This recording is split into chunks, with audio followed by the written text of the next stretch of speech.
Avui fem una amanida molt especial amb síndria, meló, menta, formatge feta i encara que no surti en aquesta imatge, olives negres d'Aragó o de Kalamata, sal, oli i pebre negre.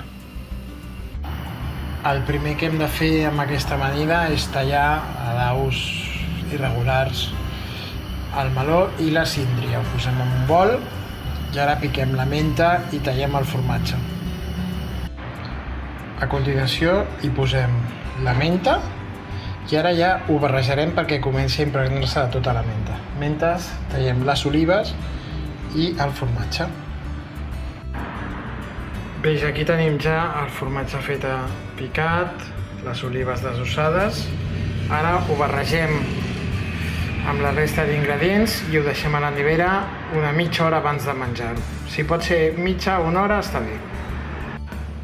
Passat l'estona de repòs a la nevera, hi posem oli i pebre, sal no cal, oli i pebre i ho servim.